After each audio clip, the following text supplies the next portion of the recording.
All right, hopefully this works. It's booting me off. I think the issue is when people are trying to go live streams with all the Game of Thrones. But anyways, wanted to jump back on here, but you want to focus on 250 to 300 minutes a week of exercise, formal exercise. If you're focusing on just losing weight, just focus on aerobic training with a little bit of resistance training in there, maybe 1 or 2 days a week. The issue is when you start to get closer to your goal weight, then you want to transition over doing more resistance training and just light aerobic activity like walking on the treadmill, walking your dogs, and things like that. I would always recommend at least doing both of some form. So even if you start off and you're extremely overweight, at least be doing 1 to 2 days a week of resistance training in a circuit style form so you can sort of maximize your aerobic activity or calorie burn. So now that I cleared that up a little bit, so be cautious of what some of the trainers will say out there. Always remember the absolute number is the most important thing and how many calories you actually burn during a workout. And that's going to determine how many calories from fat you actually burn. But I'm not sure how the internet connection is going to go. So let me jump into the MedHost Weekly Challenge. In the check-ins, I'm going to go over some of the questions I had this week. So I was really excited. I'm glad I posted the cost of getting lean, because the first response was, I haven't lost weight in over 2 weeks. That's to be expected at this point. Our precious discussions about hitting a plateau. After reading the cost of getting lean, I'd rather be happy and not feel deprived of 22% body fat. I absolutely love that. Don't create an unhealthy relationship with fitness and nutrition. Be happy with where you're at, especially if you're already in a normal and healthy category. Just remember, people, if you're not doing a competition, very lean throughout the whole year is just unattainable. Don't live in a bubble. You know, the point of this is to be healthy, but also experience life. A lot of nuns this week. The first person asked me, are in-body scans accurate? They are, but the issue is a lot of people abuse them. So in-body measurements, you usually can do them at the nutrition shops around Nashville and things like that. It's a bioelectrical impedance. So basically you stand on a device, it sends electrical charge throughout you, can tell you your body fat, your muscle mass, and all this good stuff.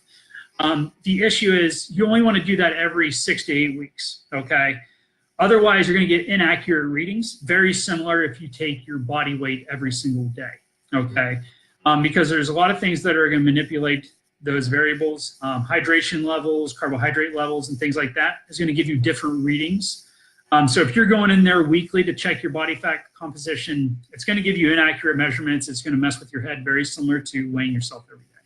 So if you're doing the in-body scans, make sure you go every 6 to 8 weeks, so it gives you somewhat time for adaptations to occur and for body composition to change.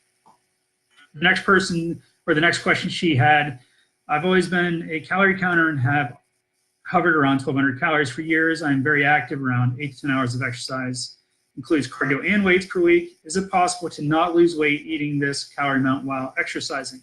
No, honestly, you're probably not consistently eating 1,200 calories every single day and exercising the way you are and not losing weight. That's just impractical. Typically, when people say they're eating 1,200 calories consistently, they might do it for a single week. They're not doing it long-term wise, and that's why they're not seeing weight. They'll usually binge, or they're not accurately counting. This has been tested over and over again. Don't mean to burst the bubble. I'm just being super real with you. I'm not going to sugarcoat it. If you're not losing weight and you're eating 1,200 calories, I'm not sure where your body weight currently is. But if you're above 150 pounds and you're eating, quote unquote, 1,200 calories a day, it's highly unlikely that you're actually eating 1,200 calories doing the exercise that you're doing. Just being honest. Yes, there's an adaptation where people say we go into starvation mode, but that is just fidgeting and things like that just get reduced. Okay, our metabolism does slow up just slightly, but it's nothing that would hinder you doing 8 to 10 hours of exercise on top of 1,200 calorie restriction. My suggestion is get back to the basics. Either A, you're not actually eating 1,200 calories, or B, you're not actually doing good effort inside those 8 to 10 hours of exercise. Because 8 to 10 hours of exercise, that's 60 minutes. That would be, that's like 500 minutes of exercise. You would see weight loss from that. I'm guessing you're doing resistance training classic style too. And that means you're probably doing a set, taking a break, and not seeing a lot of calorie burn from it. Possibly, I don't know. I'd have to look at your whole program. It said this worked many years ago to lose weight. Needless to say, I haven't lost weight in the recent years, but have stayed fit and trimmed. Some weight is muscle, but I want to know if increasing calories is needed. I mean, I definitely would suggest you not going below 1,200. I also suggest you not hovering at 1,200.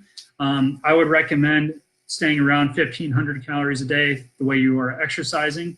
That way you don't downregulate your fidgeting and your non-exercise activity thermogenesis.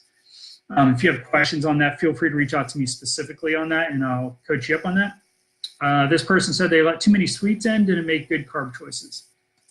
Just get back on track then. That's going to happen. Today we're celebrating my wife's first Mother's Day. We're eating sushi. We're having some cupcakes. The thing is, just get back on track the next day. One day of having some extra food is not going to make you be overweight. On vacation for a few days earlier in the week, so let up on what I was eating. This made it hard to get back on track. I agree. It's hard to get back on track when you go on a vacation. I just came back from Hilton Head. I was there for 10 days. It is hard to get back on track, but you just got to do it. My recommendation is pick and choose what you want to do that first week so it doesn't feel overwhelming. So my first week back, I didn't exercise as much as I wanted to. I was trying to get back to swing of work. So basically I focused on my nutrition. And then this last week I got a lot of exercise in. So I didn't try and jump right back into 300 minutes a week of exercise on top of trying to restrict calories. Do one thing at a time and do it well, and just keep building back onto that. And then was out of town for work. That's always going to be challenging. That's a topic every week. So just make sure you plan, prepare, and act, and you will take care of yourself. When I say plan, make sure you are planning out your days that you're traveling. Prepare, look up where you might be going out to dinner, and then act on what you've already done with planning and preparing. Those are some of my things. I did post that we have the restaurant cheat sheet up. This is the last day to get it. So if you want that, go to one of the posts that I sent out. Leave us a review on Thumbtack. I'd appreciate that. And I will be uploading the cheat sheets tomorrow for everybody who has done that. After that, it's only going to be available to personal training clients that work with us as of right now. So if there's any questions, I'd like to answer them if you guys have any.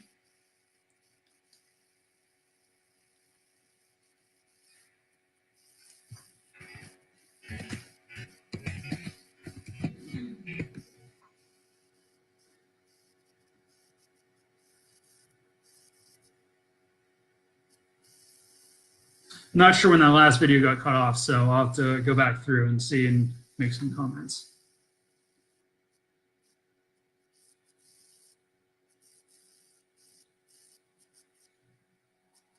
All right, well, I will jump back on next week after we get some more information. If you guys have any questions, leave it in the comment section here below. If not, I hope your favorite character in Game of Thrones survives this evening. All right, talk to everybody soon.